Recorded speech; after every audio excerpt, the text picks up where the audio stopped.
In the town of Obinze, life was a constant rhythm of market calls, motorbike horns, and the low hum of community life. The red earth roads glistened after the rains, and palm trees swayed gently under the African sun. It was here, in a small mud brick house with a corrugated roof, that a boy named Emeka opened his eyes to a world that would not be kind.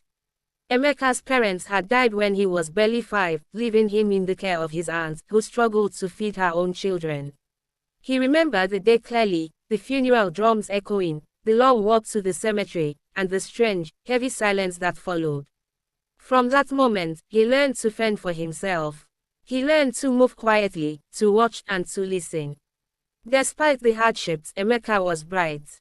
He had an insatiable curiosity about the world and a memory that amazed the elders in his town. If someone told a story, Emeka would remember every detail, the names, the events, even the lessons hidden in the words. In school, he excelled, not just in reading and writing, but in understanding people. He had a rare gift. He could sense when someone was hurting, even if they tried to hide it. His days were long. He helped at the market, running errands for traders, carrying heavy baskets of yams and tomatoes, and even sweeping the streets for coins. He earned just enough to buy a notebook and a pencil, the only treasures he allowed himself. At night, he would sit under the flickering lights of a kerosene lamp, writing down the stories of his town, the laughter of children, the gossip of elders, the rhythm of life in Obinze. One afternoon, a stranger arrived in town. He was an old man, draped in robes that had seen many suns, with eyes that seemed to look straight through you. The villagers whispered that he was a sage, a man who had traveled far and knew secrets of the future. He spoke of an orphan who would rise to lead a kingdom, a boy who would bring change and unite people with wisdom and compassion. The villagers looked at Emeka and smiled sadly, thinking it a story meant for someone else. But the words planted a seed in Emeka's heart, a quiet hope that perhaps life had something greater in store for him. Years passed and Emeka grew taller, stronger, and wiser. He moved to the city for further education, determined to escape the cycle of poverty. He studied leadership, economics, and technology, all the while remembering the lessons of his youth. He never forgot the people of Obinze, the friends he had lost, or the laughter that once filled his small home. His heart carried the memory of the winds that swept across the red earth, the pounding of yam in distant compounds, and the songs of the market women. While in the city, Emeka faced discrimination and doubts. People laughed at the orphan from a dusty village who dreamed of making a difference. But he persisted, finding mentors who recognized his talent and peers who believed in his vision. He built networks, learned negotiation, and discovered the strength of patience. Each challenge hardened him, but also softened him, teaching him that true leadership came from understanding both power and humility. Then came the day that would change everything. The King of Umokoro Kingdom, a land known for its fertile farms and skilled artisans, passed away without an heir. The council of elders, remembering the prophecy of the wandering sage and the stories of a young man of remarkable character, sent envoys to summon Emeka. At first, he laughed. Him, a king. He had dreamed of doing great things, yes, but ruling a kingdom. He felt the weight of impossibility pressing on his shoulders. Yet, when he arrived in Umokoro, he was greeted not just with curiosity, but with hope.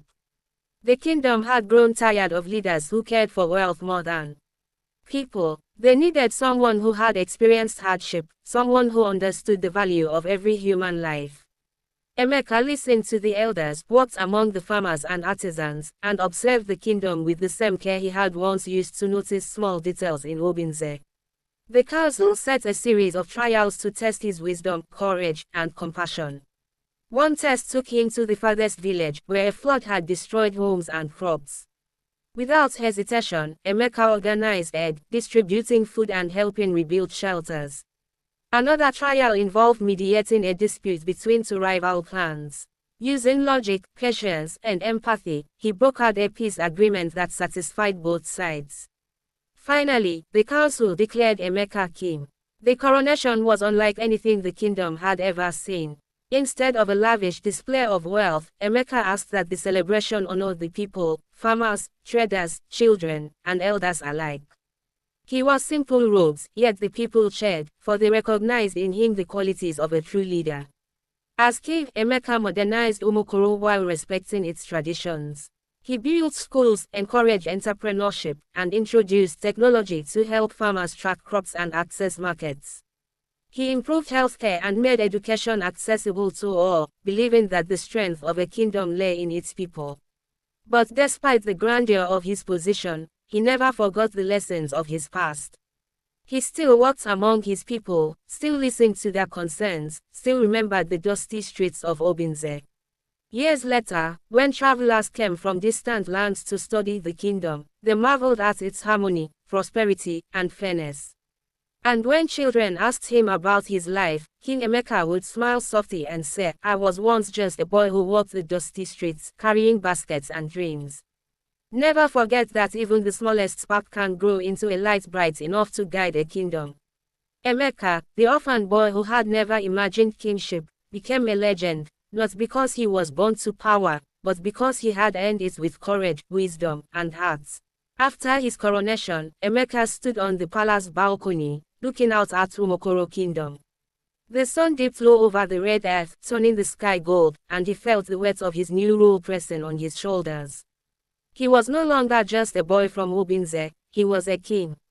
Yet, the boy who once ran errands in the dusty markets was still alive within him, whispering that leadership was about service, not power. The first trials of kingship. Life as king was not easy. Umukoro, though rich in culture and resources, was also a kingdom with deep divisions. Some villages felt neglected, some elders resented a young king from outside the royal lineage, and some traders sought to manipulate him for profits. Emeka faced his first real test when a drought hit the northern villages. Rivers dried, crops withered, and families went hungry. Emeka refused to turn away. Drawing on lessons from his childhood, he worked day and night with his advisors to organize relief. He coordinated food distribution, arranged for mobile water pumps, and personally visited the villages, listening to people's fears and frustrations. He didn't just hand out aid, he taught villagers techniques to preserve water, plant drought-resistant crops, and organize community storage systems. By the time the rains returned, not only had lives been saved, but the people had learned to protect themselves from future disasters. Learning from the people, unlike many kings before him, Emeka never ruled from behind a high wall. He walked among his people, attended market days in disguise to understand their real concerns, and spent nights talking to children about their dreams. He realized that the strength of a kingdom was not in wealth or weapons, but in the hearts and minds of its citizens. During one visit to the artisans' quarter, he met Adaeze, a young woman who crafted beautiful textiles. She showed him her weaving, each pattern telling a story of the people's history and struggles. Emeka was so impressed that he created a program for artisans to sell their crafts across the kingdom and beyond. Soon, Umukoro's textiles became famous in neighboring kingdoms, and the artisans flourished. Challenges of modernity. Emeka also had to balance tradition and progress. Some elders resisted his ideas of building schools with technology, introducing modern healthcare, and teaching new farming methods. They feared the old ways would be lost. Emeka listened carefully, respecting their wisdom, but he also explained how progress could honor tradition instead of replacing it. Slowly, even the most skeptical elders began to see the value of his plans. He introduced scholarships for the youth, opened libraries in every village, and encouraged girls and boys to attend school equally, a revolutionary step in a kingdom where education had often been reserved for boys. Emeka knew that knowledge was the true weapon of a modern leader, and he wanted every child in Umukoro to be armed with it. Enemies and threats. Not everyone welcomed a young orphan as king. A distant cousin of the late King Obinze believed the throne was rightfully his. He gathered a group of men to stir rebellion, spreading rumors and fear. Emeka, however, met this challenge with wisdom rather than violence. He invited Obinze to the palace and listened to his grievances. Through careful negotiation and fair compromise, he gave Obinze a meaningful role in governance, turning a potential enemy into an ally. Love and friendship. Amid his duties, Emeka found companionship and love. Adaeze, the artisan, became his closest confidant. Their friendship grew slowly, built on mutual respect, shared dreams, and the understanding of what it meant to rise from humble beginnings. She reminded him of the beauty of life beyond the palace walls, the laughter of children, the smell of fresh palm wine, and the songs of the markets. The legacy begins. Years passed and the kingdom prospered.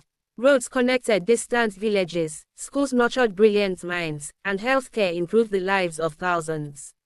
Emeka often reflected on his journey, the dusty streets of Obinze, the nights under the flickering kerosene lamp, the sage who had predicted his rise.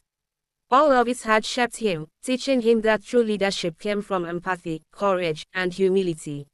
One evening, standing beneath the ancient Iroko tree in the palace courtyard, Emeka watched a group of children play. He saw himself in their wide-eyed curiosity and wondered what the future held for them. He knew that he had been given more than a crown, he had been given a chance to change the destiny of an entire kingdom. Emeka, the orphan who had once thought the world too large and cruel for a boy like him, had become a king whose name would be remembered for generations. And though he ruled with wisdom and strength, he never forgot the lessons of the boy he had once been: to listen, to learn, to serve, and to dream.